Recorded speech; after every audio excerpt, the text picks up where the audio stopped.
കുട്ടികളെ എല്ലാവർക്കും നമസ്കാരം. ഫിസിക്സിന്റെ മൂന്നാം അധ്യായമായ ലോസ് ഓഫ് മോഷനിൽ നമുക്ക് ഇനി ഡിസ്കസ് ചെയ്യാനുള്ളതാണ് Newton second law. Second law വളരെ പ്രധാനപ്പെട്ട ഒരു ഭാഗമാണ്. അവിടെ പ്രധാനമായിട്ട് ഒരു ഡെറിവേഷൻ ഉണ്ട്, ഡിറൈവ് ചെയ്യാനുണ്ട്, ഒരു ഇക്വേഷൻ, അതുപോലെ തന്നെ അതിന്റെ പ്രോബ്ലംസ് ഉണ്ട്. എല്ലാ കുട്ടികളും ഫുൾ സ്ക്രീനിൽ വീഡിയോ കാണാൻ ശ്രദ്ധിക്കുക. ഒപ്പം നിങ്ങളുടെ ടെക്സ്റ്റ് ബുക്കും എടുത്തു വയ്ക്കുക. ഇപ്പൊ നമ്മള് ഫസ്റ്റ് ലോയിൽ നമ്മൾ പ്രധാനമായിട്ട് പഠിച്ചത് ഫോഴ്സ് അതുപോലെ ഇനേർഷ്യ. എന്നാൽ സെക്കൻഡ് ലോ എന്ന് പറഞ്ഞാൽ it helps to measure force. അതായത് ഫോഴ്സ് നമുക്ക് മെഷർ ചെയ്യാൻ വേണ്ടിയാണ് നമുക്ക് സെക്കൻഡ് ലോ പ്രധാനമായിട്ട് ഉപയോഗിക്കുന്നത്. ഇപ്പം rate of change of momentum. എന്താണ് ചേഞ്ച് ഇൻ മൊമെന്റം? നമുക്കറിയാം, ഒരു ഒബ്ജക്റ്റിൽ ഒരു ഫോഴ്സ് അപ്ലൈ ചെയ്താൽ ഉറപ്പായിട്ടും അവിടെ എന്ത് സംഭവിക്കുന്നു? ഒരു മൂവിങ് ഒബ്ജക്റ്റ് ആണെങ്കിൽ അതിന് വെലോസിറ്റി ചേഞ്ച് ഉണ്ടാകും. ഒബ്ജക്ട് റെസ്റ്റിലാണെങ്കിൽ അത് മൂവ് ചെയ്യാൻ തുടങ്ങുന്നു, അല്ലെ? അപ്പൊ there is a change in velocity when an applied external unbalanced force. കേട്ടോ, അപ്പൊ ഉണ്ടാകുന്ന rate of change of momentum എന്ന് പറഞ്ഞാൽ എന്താ change in momentum? M B minus M u ആണ് ചേഞ്ച് ഇൻ മൊമെന്റം, അല്ലെ? നിങ്ങൾക്കറിയാം മൊമെന്റത്തിന്റെ equation, final momentum minus initial momentum. ഇവിടെ ഈ മാസ് കോമൺ ആയിട്ട് പുറത്തെടുത്തുകൊണ്ടാണ് കേട്ടോ ഇവിടെ വന്നിരിക്കുന്നത്. അപ്പൊ M B minus M U by, അതാണ് ചേഞ്ച് ഇൻ മൊമെന്റം. ഇനി ബൈ ടി കൊടുത്തു കഴിഞ്ഞാൽ അത് rate of change of momentum ആണ്.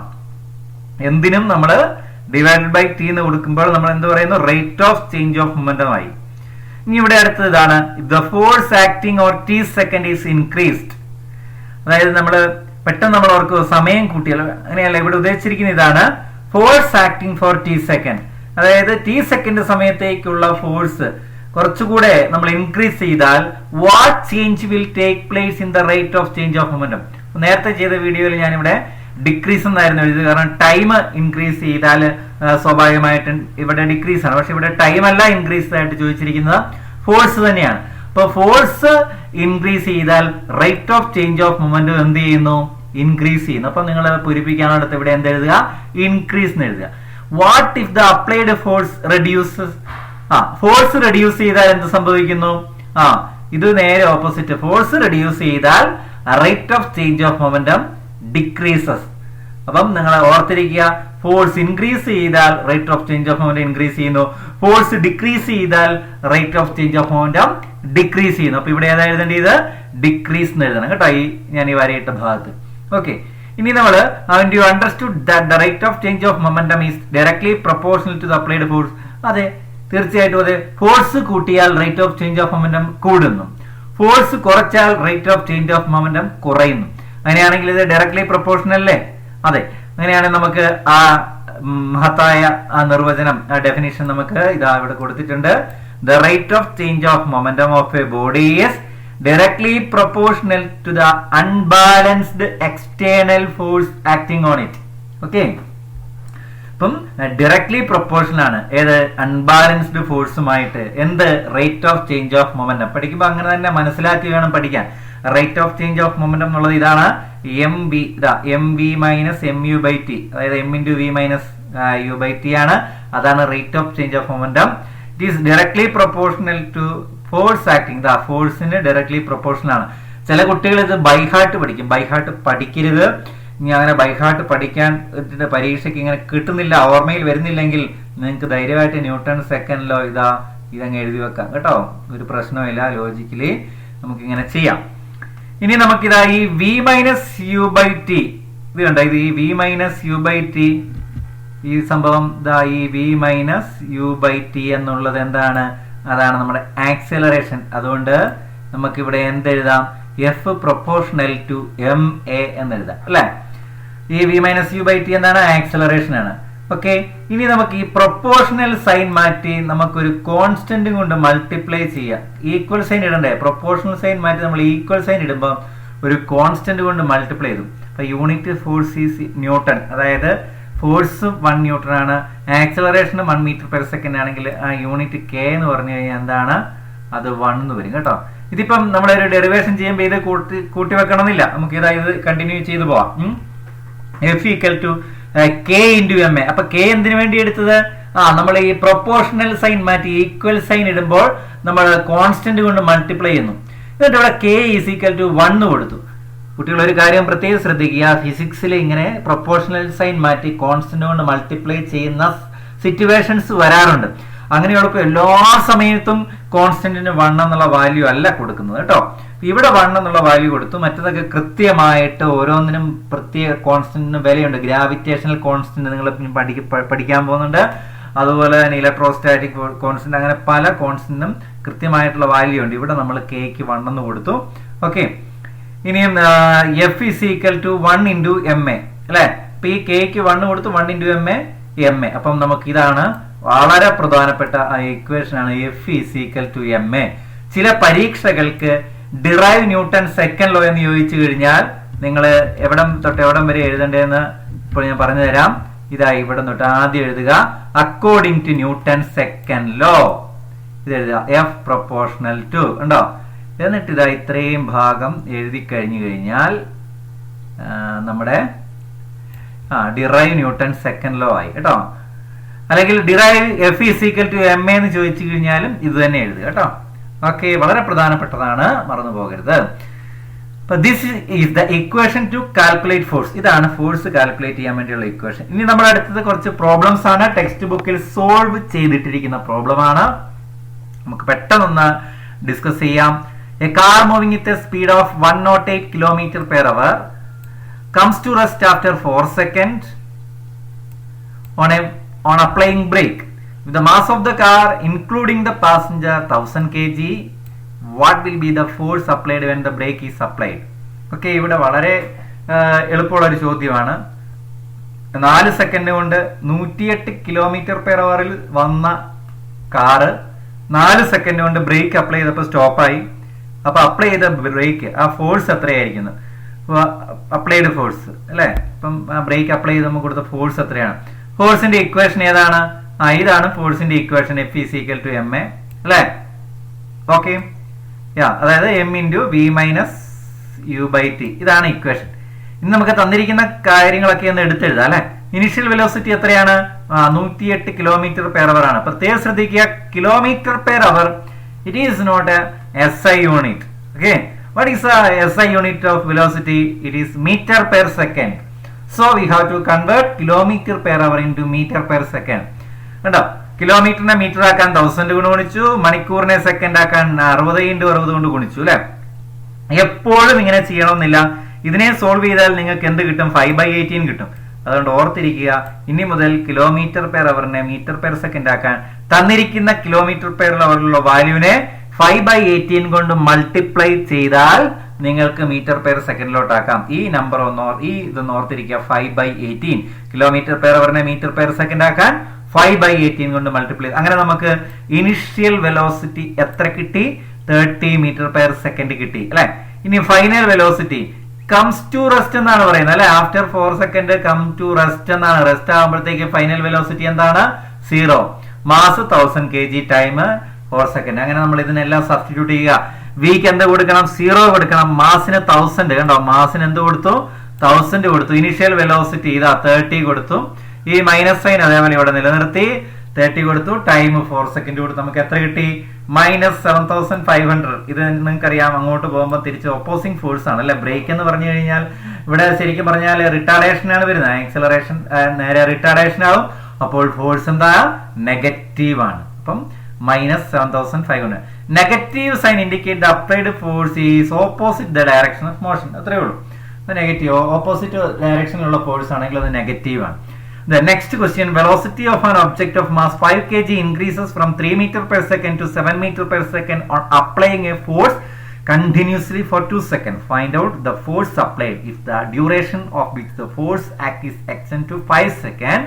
What will be the velocity? അതെത്രേ ഉള്ളൂ.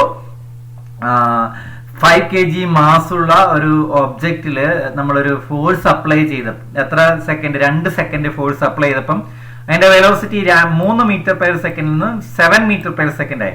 അതിനാണെങ്കിൽ ഇതാ നമ്മൾ തന്നിരിക്കുന്ന ക്വാണ്ടിറ്റി നമ്മൾ കണ്ടുപിടിക്കേണ്ടത് എന്താണ്? Find the force applied. ആദ്യം നമുക്ക് ഫോഴ്സ് കണ്ടുപിടിക്കാം. ഫോഴ്സിന്റെ ഇക്വേഷൻ ഏതാണ്? ഇതാ വീണ്ടും കൊടുത്തിരിക്കുന്നു, m × v - u / t. ഓരോന്ന് എടുത്തെഴുതാം. നമ്മൾ പ്രോബ്ലം ചെയ്യുമ്പോൾ എപ്പോഴും തന്നിരിക്കുന്ന ക്വാണ്ടിറ്റീസ് എടുത്തെഴുതാൻ ശ്രദ്ധിക്കുക. അത് വളരെ യൂസ്ഫുൾ ആണ്. ഓക്കെ, അപ്പൊ ആദ്യം നമ്മൾ എടുത്തെഴുതുന്നു. ഇനീഷ്യൽ വെലോസിറ്റി 3, ഇതാ ഇവിടെ 3 കൊടുത്തിട്ടുണ്ട്. ഫൈനൽ വെലോസിറ്റി 7, ഇതാ ഇവിടെ 7 കൊടുത്തിട്ടുണ്ട്. Time 2 second, then mass 5 kg. ഇതിലെല്ലാം ഇവിടെ സബ്സ്റ്റിറ്റ്യൂട്ട് ചെയ്യുന്നു. നമുക്ക് കിട്ടുന്ന എത്രയാണ്? 10 ന്യൂട്ടൺ ആണ് നമുക്ക് ആൻസർ കിട്ടുന്നത് കേട്ടോ. അപ്പം ഇനി നമുക്ക് അടുത്തത് കണ്ടുപിടിക്കേണ്ടത് ഏതാണ്? അപ്പൊ നമ്മൾ പകുതി കണ്ടുപിടിച്ചു. Find out the force applied. ഇപ്പൊ 4 മാർക്കിന്റെ ക്വസ്റ്റ്യൻ ആണ്, നമുക്ക് 2 മാർക്ക് കിട്ടി അല്ലെ. If the duration for which the force extend to 5 second, what will be the velocity? ഇപ്പൊ സെയിം ഫോഴ്സ് തന്നെ കൊടുക്കുന്നു, അല്ലെങ്കിൽ ഇവിടെ സെയിം ഫോഴ്സ് അല്ല, ഇവിടെ നമ്മുടെ ഒരു ചെറിയ ചേഞ്ച്, അതായത് 2 സെക്കൻഡ് എന്നുള്ളത് 5 സെക്കൻഡ് സമയത്തേക്കാക്കി. ഓക്കെ, അപ്പം നമുക്കറിയാം സ്വാഭാവികമായിട്ടും അപ്ലൈ ചെയ്ത ഫോഴ്സ് 2 സെക്കൻഡ് ആയിരുന്നു നേരത്തെ ഉള്ളത്. ഇപ്പൊ അത് എത്ര സെക്കൻഡ് സമയമാക്കി?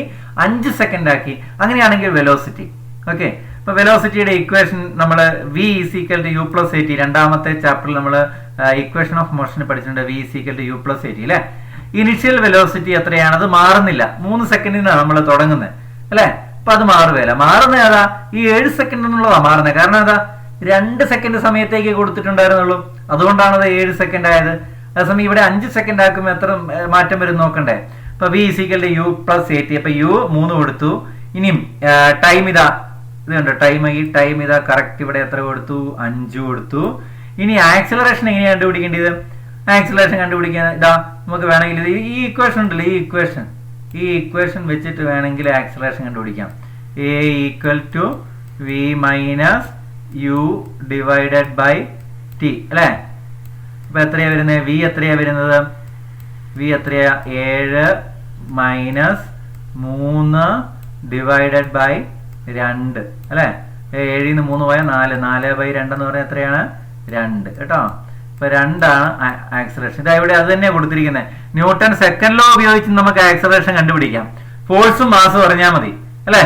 ഫോഴ്സ് / മാസ് ആണ് ആക്സിലറേഷൻ.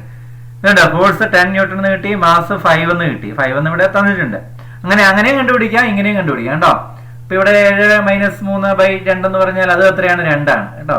ഏത് രീതി വേണമെങ്കിലും കണ്ടുപിടിക്കാം, ഒന്നും കുഴപ്പമില്ല. അപ്പൊ നമ്മൾ ആ 2 ഇവിടെ ആക്സിലറേഷന്റെ സ്ഥാനത്ത് കണ്ടോ, ഈ ആക്സിലറേഷൻ സ്ഥാനത്ത് നമ്മൾ ഈ 2 കിട്ടും കേട്ടോ. ഇത് കണ്ടോ, v = u + u3 + a 2 × t സമയം. അങ്ങനെ 13 m/s കിട്ടി. അങ്ങനെ നമ്മൾ അടുത്ത പ്രോബ്ലവും ഡിസ്കസ് ചെയ്തു. നമുക്ക് ഇനി അടുത്തത് ഒരു ഗ്രാഫ് വെച്ചിട്ടുള്ള പ്രോബ്ലം ആണ്. Please observe the graph. It is A velocity time graph ആണ് അല്ലെ. ഓക്കെ, അപ്പൊ ഒരു ബോൾ അല്ലെങ്കിൽ ഒരു ഒബ്ജക്ട് 20 ഗ്രാം മാസുള്ള ഒരു ഒബ്ജക്ട് എന്ത് ചെയ്യുന്നു? ഒരു ടേബിളിൽ കൂടി ഉരുട്ടി വിടുന്നു.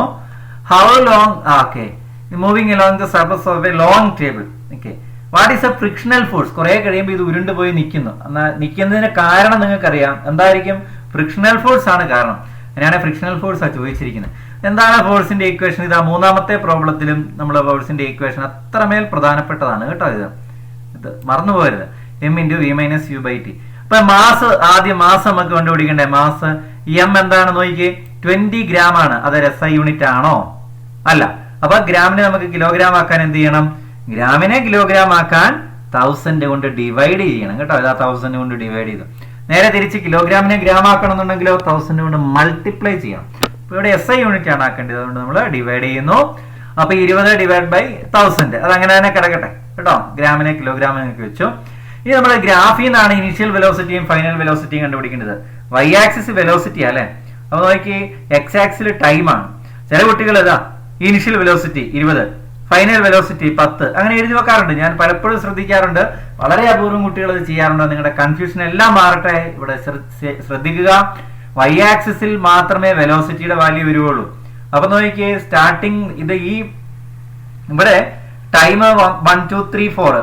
ഇപ്പൊ ഒന്നാമത്തെ സെക്കൻഡിലെ വെലോസിറ്റി കണ്ടുപിടിക്കാന്ന് പറഞ്ഞു കഴിഞ്ഞാൽ ഇതാ നേരെ മുകളിലോട്ട് വരയ്ക്കുക ചെയ്യേണ്ടത് കേട്ടോ.